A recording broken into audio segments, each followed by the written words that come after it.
What's up, Vetters? Patrick here with Vetted. We have a crazy video to show today. What is it about?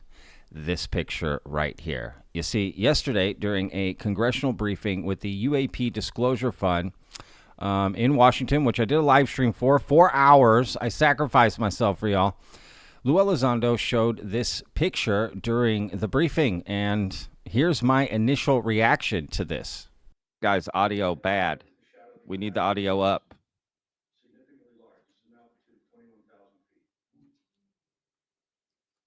Taken by a civilian pilot. Now, why is this important?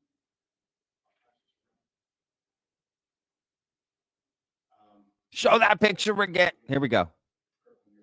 Let him get a zoom in on it, please. This is taken from a civilian pilot. Right? Not a FLIR system, not an infrared system, but an average person with an average camera. What the fuck? Yeah, even I was like, what the heck is this thing, right?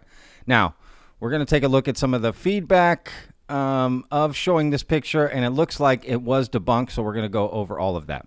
Now, please hit that like button, Vetters. That really helps out the videos. And, of course, if you haven't already, hit that subscribe button. That really helps out. And, again, I put out new videos about the UFO phenomena every week. So let's go. Let's jump into this.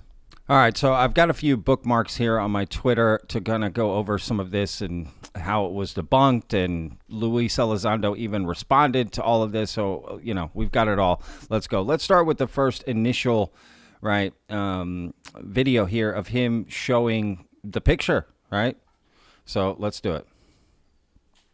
And I just received permission today to share this with you. It is a lenticular object, and when you look at the shadow being cast, it is significantly large. This is an altitude of 21,000 feet. Taken by a civilian pilot. Now, why is this important? I'll pass this around. I'll hold another copy here. If you could, Kirk, when you're finished as well, please pass it on down to them. This is taken from a civilian pilot, right?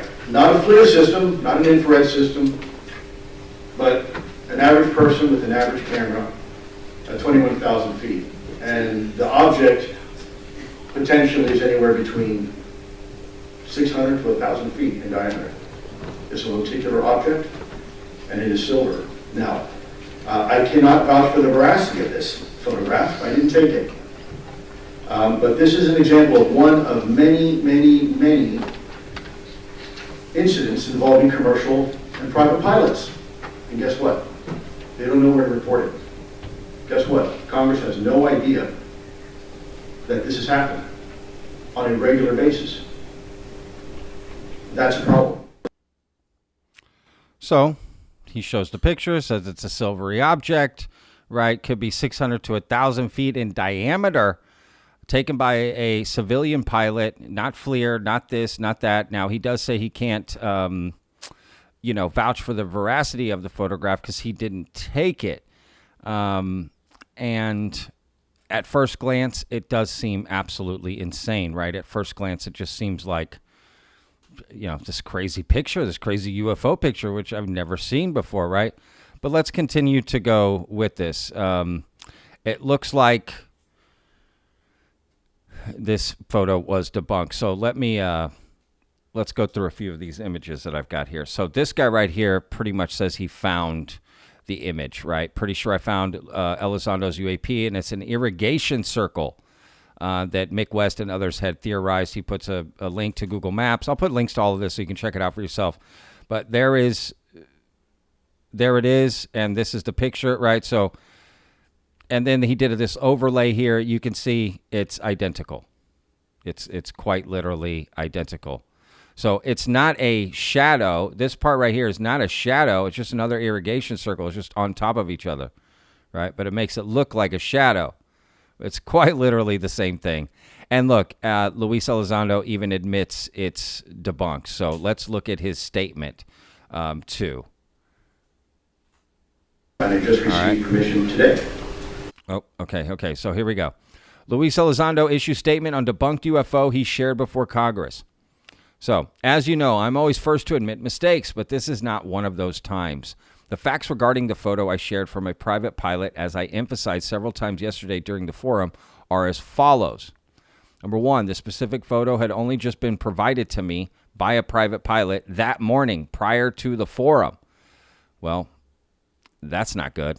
So he gets the picture right before this briefing and shows it and by this private pilot. And this pilot didn't know these were irrigation circles on the ground.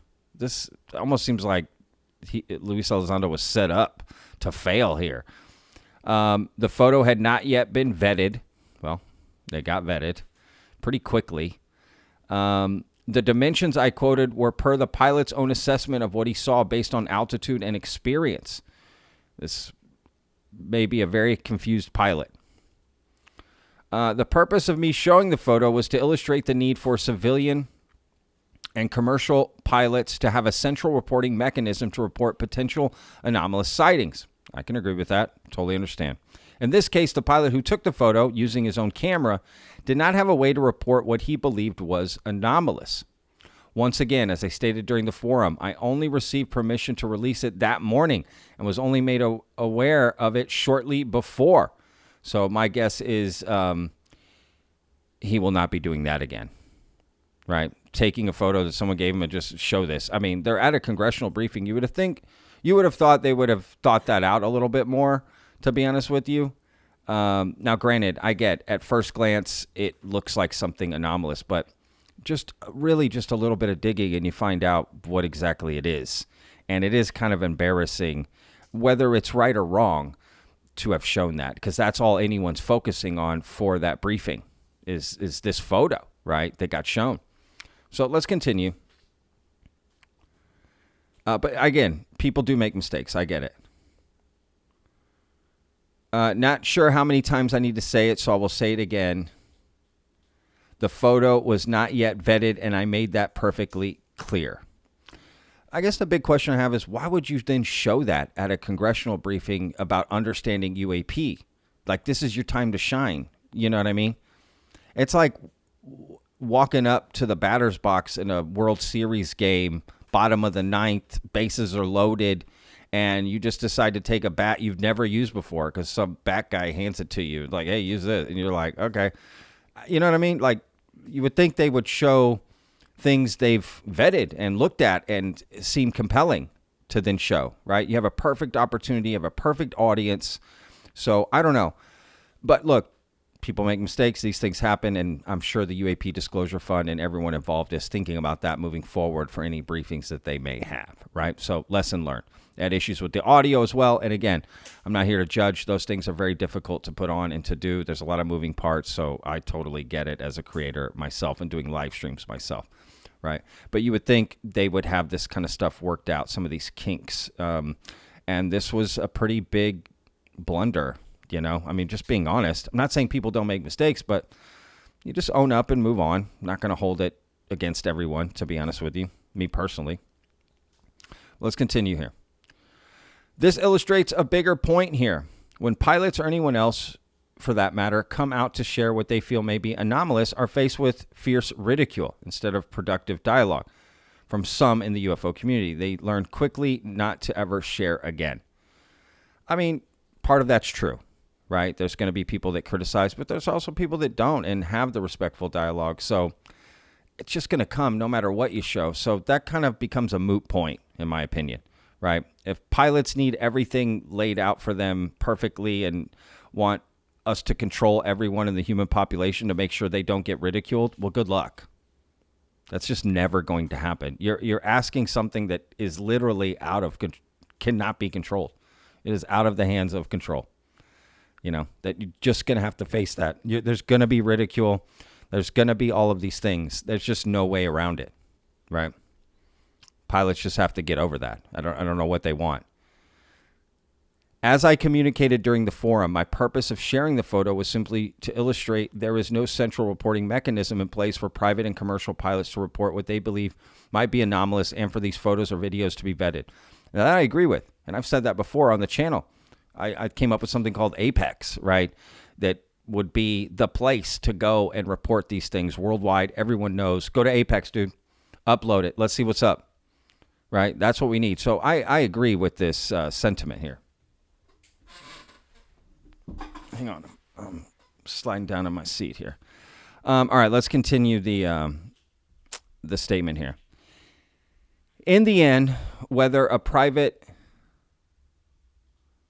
Oh, I didn't finish. This remains a serious issue. Pilots see things on a daily basis they can't explain, some identified, some misidentified, and some truly anomalous that require additional analysis. Totally agree. I do think it's a little strange that the pilot didn't notice that this was irrigation circles, but who knows? You're flying, it's late, maybe it was dark. It's too hard to tell, right? Whether the other things associated. In the end, whether a private pilot sees what turns out to be a cloud, a balloon, a tennis shoe, or a UAP, we need a reporting mechanism to ensure it can be analyzed and resolved. This was the reason I shared the photo, and I emphasized that several times during the forum. I could have used a photo of an inner tube to prove my point, but I used instead a real photo taken by a real pilot of something he thought was anomalous, which I emphasized had not been analyzed yet. The ones who are screaming about it instead of discussing it respectfully, as I hoped, missed the entire point of the photo and are not helping other pilots in the future from coming forward. Well, I don't think this helps other pilots also, right? What should have been said, and again, this is all sounds great in retrospect, so I'm not judging anybody. I'm just saying moving forward, maybe what they should do is if they are presented with a picture like that, hey, man, we can't present this right now. We need to vet it, and then we'll talk about it. Right. But just letting that pilot come in and give you a picture and show it. And I mean, that shouldn't be the way that this is done. Now, if you want to release a phone and say, hey, we don't know what this is, help us figure it out. That's different. People are going to look into this stuff. Again, trying to control the response you get is impossible. You can't do that on anything, with anything. It's quite literally impossible. So I think the best way to help pilots, too, is to vet their photos before you make it public and put them out, put them on blast. Because now people probably want to know, who is this pilot and why didn't he know that this was whatever, right? So I don't know. I'm not here to judge. I'm just here to report on what's being said. So that's Luis Elizondo's statement about it. Again, you can see here, this is clearly, I mean, even they admit it, right? Everyone's admitting this is not a real UFO photo. It's quite literally just this exact coordinates, which again, I'll put links in the description for. You can find it yourself. You'll see it there. Now, something that kind of came up, which was a little interesting, Chris Ramsey from Area 52 seems like a match. Oh, well, on to the next one. So even he admitted, okay, this has been debunked. But then Kelly Chase puts, from Cosmosis and the UFO Rabbit Hole, puts, I like Chris's attitude, but I'm not sure we should be saying on to the next one. At what point does it become okay to stop to ask the obvious questions about exactly why and how this keeps happening? Because I have serious questions, right? And I think her point is that, Luis Elizondo showed that chandelier picture too that turned out to be nothing. Then this picture, and I think that's all she's asking. But Chris is just like, let's just move on. And I get it. It's just two different attitudes about this, and I think they're all valid. There was a little bit of drama that kind of came out that, whatever. I guess it's just worth mentioning. Luis Elizondo blocked Kelly Chase, but then when he was informed about it, was like, I never blocked her. I don't know what happened. And then he unblocked her. So whatever, that kind of happened. But, that's kind of the discussion now. How should these things be treated? Should we just move on and not cry over spilt milk? Or should we take a closer look at these things and why they're being presented this way, right? I think in all fairness, just to be fair, again, like I stated before, I think you shouldn't just show a picture like that at such an important briefing just willy-nilly. I mean, clearly, if you've just shown it that morning, I think what Luis Elizondo probably assumed is that someone else had vetted it, that pilot had vetted it. He'd had it for 3-4 years, right, 2021. So the people that gave it to him to present and put his name behind it didn't do a good job. They kind of set him up to fail, if I'm being honest. And maybe Luis Elizondo has learned his lesson and will from now on not take any pictures like that and show them, right? He'll be like, I'm not doing that again. I need to make sure this has been thoroughly looked at and we're positive it's anomalous, right? So But at the same time, the hive mind, let everyone look at it and take a look. I mean, look what the internet can figure out right away. So I say go for it. But what do y'all think? Let me know in the comments, right? Was it worth Luis Elizondo showing that picture just like that, having just got it that morning? Or should he have taken a different approach? Is it okay to make mistakes? Clearly, it's okay to make mistakes, right? That can't be the issue. But again, it's something that's so serious, maybe it needs a little more fair criticism. And I definitely agree with Luis Elizondo on we need to have respectful, open dialogue about this. 100%, without question. So anyway, links in the description. Go check it out for yourself. Let me know what you think. We'll see you on the next video, vetters. Remember, every day's a gift, y'all. Peace.